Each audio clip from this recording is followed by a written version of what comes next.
এভাবে দিচ্ছ কেন? আস্তে আস্তে দাও সবাই। কিরে রনির বাবা আসেনি? আসেনি। তুমি তো জানো কত শখ ছিল তোমার মেয়েটাকে ছেড়ে বউ করে নিয়ে যাবে, সেই অভিমান করেই আসেনি। আই, তুমি এখনো বলদের মতো স্টেজে কি করতেছো?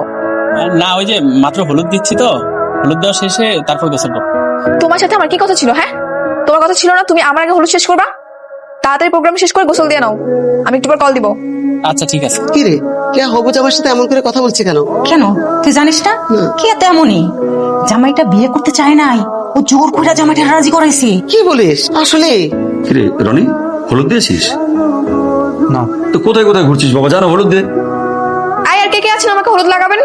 তাড়াতাড়ি শেষ করে দেন, আমি রুমে যাব।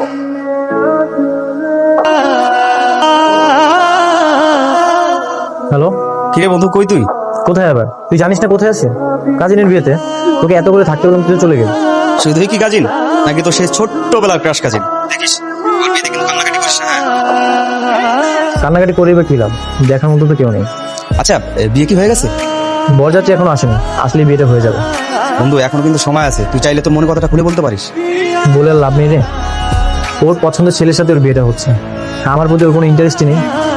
তাইলে আর কি করা, বাপারাজের মতো দাওয়াত খা। ঠিক আছে বাবা, আমি ভাইয়া আর হচ্ছে অন্তর ভাইয়া। ঠিক আছে, তাহলে তোমরা যাও, আমি পরের গাড়িতে আসছি ওদের সঙ্গে। হ্যাঁ ড্রাইভার সাহেব, খুব সাবধানে চালিয়ে যাবেন। ঠিক আছে বাবা, তাহলে অনেক দূরের পথ তো, আমরা রওনা দিয়ে দিই, তোমরা তাহলে আসো। আচ্ছা ঠিক আছে, যাও তোমরা ওঠো। ভাইজান, নিচে যারা আছে তাদের উপরে আসতে বলুন। বর আসুক, বরের সাথে একবার আসুক। জামাই তো পালাইছে। কি বলো? হ্যাঁ, কি হয়েছে ভাইজান, কোনো সমস্যা? ওই জামাই নাকি পালাইছে আর আসবে না। কি বলছো তুমি? এসব কি শুনছি রে মা?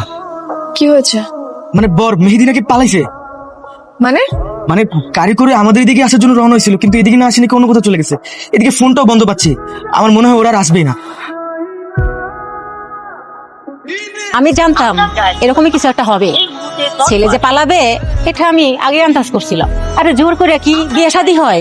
আরে এখন মেয়েটার কি হবে? কি আর হবে, মেয়ের কপাল পুড়ছে, ছেলে পালাইয়ে গেছে, মেয়ের কপাল পুড়ছে। চাচা এখন আর কিছু করার নাই, এরকমটা যে হবে এটা সবাই আগে থেকেই জানতো, ছেলে পালাবে। আপনি এক কাজ করেন, নিচে গিয়ে সবাইকে বলেন ওরা চলে যাক। এটা কি বলছিস তুই? এত মানুষ দাওয়াত দিয়েছি, এত মানুষকে কি আমি বলতে পারিস বিয়েটা হবে? ভাই সাহেব, জি একটা কথা বলি। জি বলেন। রনি তো কেয়াকে পছন্দ করে, তাহলে রনির সঙ্গে কেয়ার বিয়েটা দিয়ে দেন। কিন্তু আমার মেয়ে তো রনিকে বিয়ে করতে রাজি না। রাজি না বললেই হলো? বিয়ে কি ছেলে খেলা? আমি নিশ্চিত ওই ছেলে পালায় বিদেশ চলে গেছে, ও আর এই দেশে ফিরে আসবে না। আপনার সম্মান যদি বাঁচাতে চান, এই মেয়েরে আপনার ভাগ্নের সাথে বিয়ে দিয়ে দেন। আপা, আপনার কি মত? বিয়েটা দিয়েই দেন। এই অবস্থায় আমার আর বলার কি আছে? তাছাড়া ওকে তো সবসময় আমি আমার বউ করে নিতে চেয়েছি।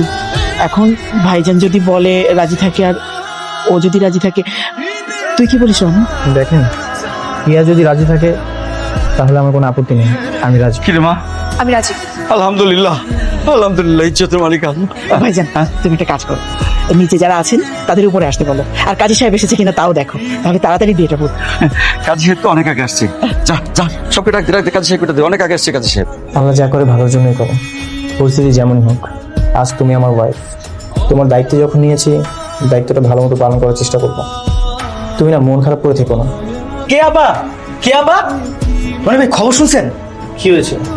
পাত্রের বাবা আসছে, পাত্র নাকি পালায় নাই, অ্যাক্সিডেন্ট করছিল, এখন হসপিটালে ভর্তি আছে। আর অ্যাক্সিডেন্টের সময় নাকি ফোনটা ভেঙে গেছিল, তাই আমাদের সাথে যোগাযোগ করতে পারে। সত্যি? মেহেদি কোথায় এখন? জসিমউদ্দিন হসপিটালে ভর্তি আছে, এই খবরটা আমি দিতে আসছিলাম তোমাদের। আচ্ছা তোমরা থাকো, আমি তেলে চাই। মেহেদি, কোথায় যাচ্ছ? আমার মেহেদির কাছে। মেয়েদের কাছে যাচ্ছ মানে? তুমি এখন আমার ওয়াইফ, তুমি ওই ছেলের কাছে হুট করে চলে যেতে পারো না।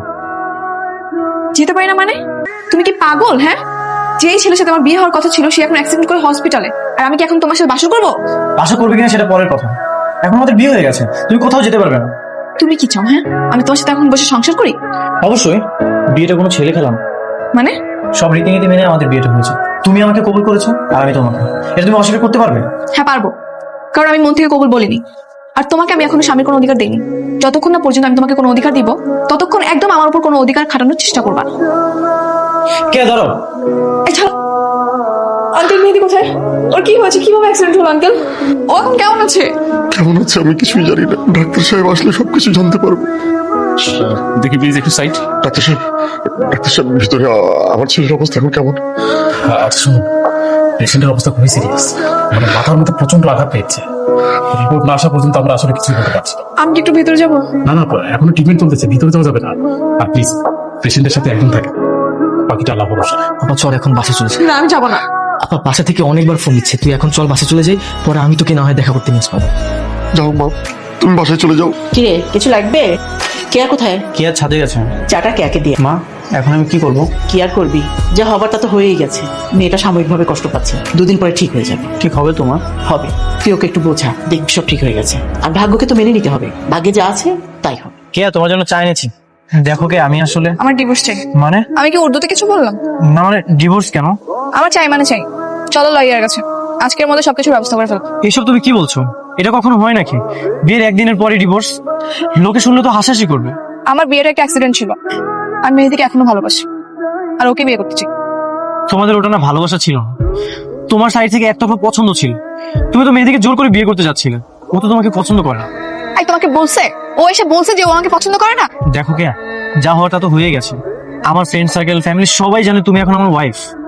এখন যদি তুমি এমন কিছু করো তাহলে আমার মান সম্মান তো কিছুই থাকবে না। আচ্ছা তুমি ভাগ্যকে মেনে নাও না। আচ্ছা মেয়েদি যদি পালিয়ে যেত, ও যদি অ্যাক্সিডেন্টে মারা যেত, তাহলে তো তোমাকে মেনে নিতেই হতো, তাই না? মুখ সামলে কথা বলো, মেহেদিকে নিয়ে আর একটা উল্টাপাল্টা কথা বলবা না। আমার ডিভোর্স লাগবে মানে লাগবে, আর তুমি ডিভোর্স দাও বা না দাও, আমি তোমার সঙ্গে কখনো সংসারই করবো না।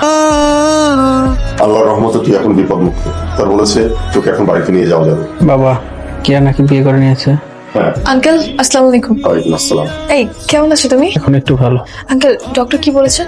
ডাক্তার বলেছে ওর মেজর কোনো প্রবলেম হয়নি, শুধু মাথার ওই স্ক্যাল্প ড্যামেজ হয়ে গেছে, ব্রেনে কোনো আঘাত লাগেনি।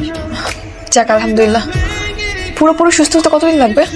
সম্পূর্ণ সুস্থ হতে আরো 7-8 দিন তো সময় লাগবেই। শুনলাম তুমি নাকি বিয়ে করে নিয়েছো।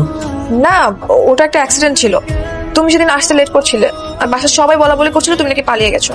তোমাকে আমি ফোনেও পাচ্ছিলাম না, তাই আগের বছরটা করে ফেলেছিলাম। সেদিন ট্রাফিক জ্যাম এড়ানোর জন্য আমরা অন্য একটা রাস্তায় গিয়েছিলাম, আর সেখানে অ্যাক্সিডেন্টটা হয়েছিল।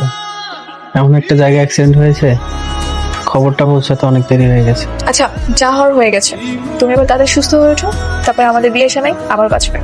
আর তোমার হাজবেন্ড? আমার হাজবেন্ডকে আমি ডিভোর্স দিয়ে দিব, আর ওকে আমি বলেছি ওর কোনো সমস্যা নেই। হসপিটালে সব কি বলতেছিলে? কেন খারাপ কি বললাম? যা করবো তাই বলেছি। আমি আগেও বলেছি, এখনো বলছি, আমি তোমাকে ডিভোর্স দিচ্ছি না।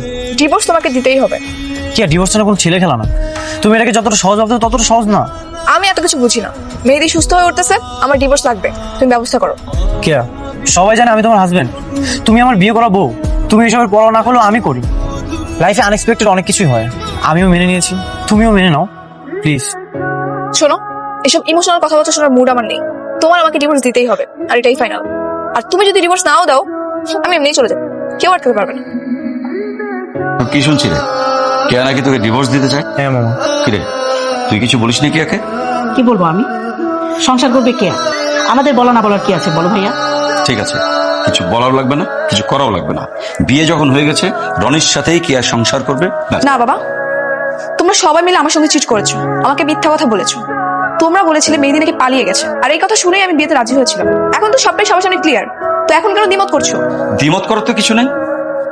রনি তোকে ধর্মীয় রীতিনীতি মেনে বিয়ে করেছে, তুইও তাকে কবুল বলেছিস, কাজেই এখন তোর মত অমতের কোনো প্রশ্নই আসে না। কেয়া বোঝার চেষ্টা কর। আরে রনের দিক তাকায় হলেও তুই সিদ্ধান্তটা পরিবর্তন কর। ও তোকে ছোটবেলা থেকে ভালোবাসে, বিয়ে করেছে, এখন যদি তুই চলে যাস তাহলে ওর কি হবে? আজব তো, রনির কথা চিন্তা করে আমি আমার জীবন কেন বলে দিব? আমার জীবন কি জীবন না? আমার ইচ্ছা কি ইচ্ছা না? আমি কারো কথা চিন্তা করতে পারবো না, আমি শুধু আমারটাই ভাববো। আপনারা ডিভোর্সের ব্যবস্থা করুন। অসম্ভব, এই বিয়েই বহাল থাকবে। আমরা কেউ তোকে সমর্থন করছি না। রনির সাথেই তোর সংসার করতে হবে, তোর মানা না মানা তোয়াক্কা করছি না, ব্যাস। তাহলে আমিও কারো মানা না মানায় তোয়াক্কা করছি না, ব্যাস। আমি ওর সাথে সংসার করবো না, এটাই ফাইনাল। শোনো, প্রত্যেকদিন একটু একটু করে বের হবা। এভাবে বাসের মধ্যে বসে থাকলে কি তুমি সুস্থ হবে নাকি? হ্যাঁ, আমি তোমাকে নিয়ে প্রত্যেকদিন বের হবো, ওকে? তোমার স্বামী তো রাগ করবে। কিসের স্বামী? হ্যাঁ, তোমাকে বলছি আমি ওকে ডিভোর্স দেবো। কেয়া একটু বসো তো, কি সমস্যা তোমার? এখানে কেন আসছো? না মানে মামা বলছে সবসময় তোমার খেয়াল রাখতে। তোমার মামা বললেই কি তোমার সবসময় খেয়াল রাখতে হবে? হ্যাঁ, কি দেখতেছো না আমি এদিকে সময় দিচ্ছি, তুমি এখানে আমাকে বিরক্ত করতে আসছো কেন? আমি তো তোমাকে বিরক্ত করছি, তোমরা কথা বলো, আমি এখানে দাঁড়িয়ে থাকি। তুমি বিরক্ত না করলেও আমি বিরক্ত হচ্ছি, বুঝছো তুমি? এখান থেকে চলে যাও। আমার কাজিন, বলো কি জানি বলতেছিলে? দেখো, তুমি যাওয়ার পর বাবা আমাকে অনেকক্ষণ বুঝিয়েছে। বাবার কথার সাথে আমি একমত। তুমি যেহেতু বিয়েটা করেই ফেলেছো, তুমিও মন থেকে মেনে নাও। একদম খুন করে ফেলবো বলতেছি। এই তুমি কি ফাইজলামি করতেছো আমার সঙ্গে? হ্যাঁ, তোমার জন্য আমি পুরো ফ্যামিলির সঙ্গে যুদ্ধ করতেছি, এখন তুমি ফর্মালিটিস দেখাচ্ছ? না মানে, কি না মানে? না মানে হ্যাঁ, কোনো মানেটা আমি বুঝি না। আমি তোমাকে ভালোবাসি, তোমাকে বিয়ে করবো। আমাকে ভালোবাসলে অবশ্যই আমার জন্য অপেক্ষা করতে, অন্য কাউকে বিয়ে করতে পারতে না। নিশ্চয়ই তোমার ভালোবাসার ভিতরে খাচ্ছিল। চাটা তো অনেক গরম ছিল। তুমি ধরো, আমি তোমার জন্য বরফান দিছি। আই লাগবে না। লাগবে না মানে? হাতে তো ফুসকে পড়ে যাবে। আমি তোমার জন্য বরফান দিছি। ফুসকা পড়লে পড়ুক, সেটা আমি বুঝবো। আমি সরি, আমি না খেয়াল করিনি।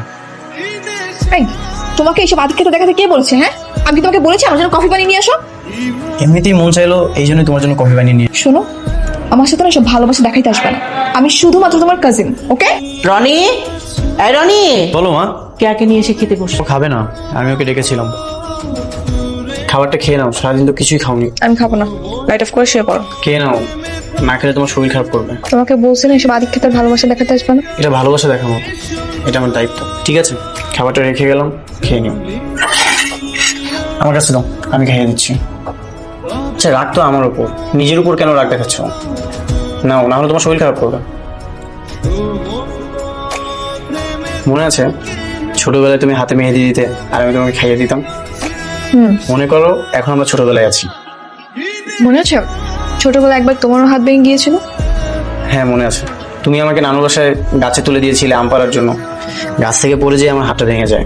1 মাস আমার হাতে ব্যান্ডেজ লাগানো ছিল। তারপর তো তুমি চুপি চুপি এসে আমাকে খাইয়ে দিতে। কি রে দোস্ত, মুসকে মুসকে আসতেছস? এমনি? হ্যাঁ বুঝতে পারছি। তাহলে ভাবি মনে তোকে একটু একটু করে ভালোবাসতে শুরু করছে, তাই না? আরে না, তেমন কিছু না। তারপর কি অবস্থা সেটা বল। অবস্থা হচ্ছে কঠিন খরার মাঝেও আকাশে মেঘ জমার মতো।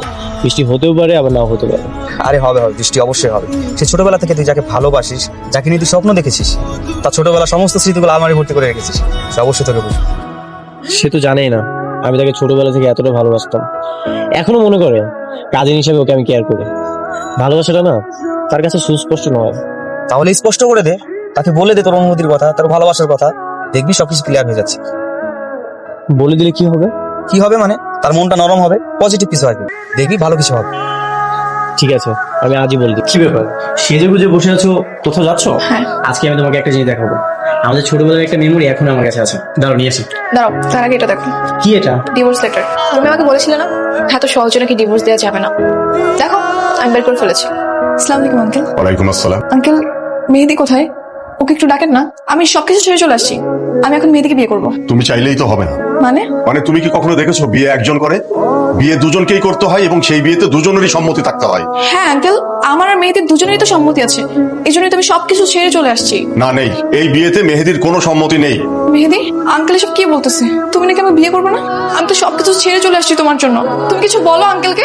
মেহেদির কিচ্ছু বলার নেই। আমি যেটা বলেছি সেটাই হবে। আমার সিদ্ধান্তই ফাইনাল সিদ্ধান্ত। কি হলো, চুপ করে আছো কেন? কিছু বলো আঙ্কেলকে। আঙ্কেল প্লিজ এইভাবে বলবেন না আঙ্কেল। আমি আমার ফ্যামিলি, হাজবেন্ড সবকিছু ছেড়ে চলে আসছি আপনার ছেলের জন্য। আপনারা যদি এখন এইভাবে বলেন আমি কোথায় যাবো আঙ্কেল? একটু বোঝার চেষ্টা করেন। তুমি কোথায় যাবে, কি করবে সেটা আমার জানার বিষয় না। এখন এসব কথা বলে এখানে কোনো লাভ হবে না। আমি যা বলার বলে দিয়েছি। আঙ্কেল প্লিজ আমাকে দাঁড়িয়ে দিবেন না আঙ্কেল। আমি কই যাবো বলেন? আপনার ছেলের জন্য আমি সবকিছু ছেড়ে চলে আসছি আঙ্কেল। আমি আমার হাজবেন্ডকে ডিভোর্স দিয়েছি। এই মেয়ে, এই পাছাড়ো বলছি। এখানে এসব নাটক করে কোনো লাভ হবে না, পাছাড়ো। এই মেয়ে, তুমি ডিভোর্সি একটা মেয়ে। তুমি কি করে ভাবলে যে একটা ডিভোর্সি মেয়ের সাথে আমার ছেলেকে বিয়ে দেবো? আমার তো আত্মীয় স্বজন আছে, সমাজ বলে একটা কথা আছে। আমি সমাজের লোকের কাছে কি জবাব দেবো? মেহেদি, ওকে এক্ষুনি এখান থেকে চলে যেতে বল। মেহেদি, তুমি এমন কেন করতেছো আমার সাথে? মেহেদি প্লিজ এরকম করো না। তুমি যদি আমাকে ফিরিয়ে দাও আমার যাওয়ার কোনো জায়গা থাকবে না। মেহেদি একটু বুঝো আমাকে। আমি আসলে পারবো না। আমি আমার বাবার অবাধ্য হতে পারবো না। আর তাছাড়া তুমি একজনের সাথে 24 ঘন্টা স্বামী স্ত্রীর মতো থেকে এসেছো। ধরো আমি তোমাকে বিয়ে করলাম, কিন্তু আমার মাথায় না ওই জিনিসটা সবসময় থাকে। আমার গার্লফ্রেন্ড বা আমার স্ত্রী আগে আরেকজনের স্ত্রী, এটা না আমি মেনে নিতে পারি। তুমি ফিরে যাও। আমি ভাবতেই পারিনি তোমার মেয়ে এই কাজ করতে পারে। মাঝখানে কি হয়েছে? আমার ছেলের জীবনটা নষ্ট হয়ে গেছে, লোকজন ছিছি করছে। ছিছি শুধু তোকে করছে, আমাকে করছে না? আমার সবার নাই, আমার পরিচিত লোক নাই? আমার তো ওটা মেয়ে ভাবতেই ঘেন্না হচ্ছে। ওর গলা টিপে মেরে ফেলতে ইচ্ছে করছে আমার। ওর মা মারা যাওয়ার পর এই উশৃঙ্খল বন্ধু বান্ধবের পাল্লায় পড়ে এরকম হয়েছে। ও নিজের ইচ্ছে যা খুশি করেছে, যেমন ইচ্ছে চলেছে। মনে হচ্ছে ওকে আমি গলা টিপে মেরে ফেলি। তুই আমাকে মাফ করে দেবন। হয়েছে, আর দেখাতে হবে না। ঠিক মতো তো মানুষ করতে পারো নাই, এই জন্য এই অবস্থা হয়েছে। আজ ওর মা বেঁচে থাকলে আমাকে এগুলো দেখতে হতো না, এগুলো শুনতে হতো না। আমার জীবনটাকে তছনছ করে দেবে মেয়ে। তুই আমাকে মাফ করে দেবন। হয়েছে, আর মাপ চাইতে হবে না। তোমার মেয়েকে নিয়ে তুমি থাকো, শুধু ওর দোষ দিচ্ছ, তোমার কোনো দোষ নেই। কেন রেখেছো বলো? আমি আসলে আমি জানি তুমি আমাকে কি বলতে চাও। ডিভোর্স পেপারে সাইন করে দিয়েছি কিনা এটাই তো বলতে চাও? এই নাও, সাইন করে দিয়েছি। আমি আর কখনোই তোমাকে বিরক্ত করবো না, তোমার সামনে যাও। এটা সত্যি, ছোটবেলা থেকে তোমাকে ভালোবাসাতে ভালো রাখতে চেয়েছিলাম, কিন্তু সেই ভালোবাসা যে তোমার গলা কাটা হয়ে যাবে সেটা বুঝতে পারি না। আসলে একতরফা ভালোবাসা গেলেও ভালো থাকা যায় না। তুমি সত্যি সাইন করে দিয়েছো? হ্যাঁ সত্যি। দেখো, আমি চাই না তুমি সাইন করো। আমি আসলে ভুল মানুষকে ভালোবেসে ফেলেছিলাম। আমি চাই তোমার সঙ্গে থাকতে। কিন্তু আমি চাই না থাকতে। আমি এমন একজনকে চেয়েছিলাম যে আমার মতো করে আমাকে ভালোবাসবে। আমি জানি তোমার ভালোবাসার মানুষ তোমাকে তাড়িয়ে দিয়েছে। আমি কারো অপশনে থাকতে চাই না। ভালো থেকো।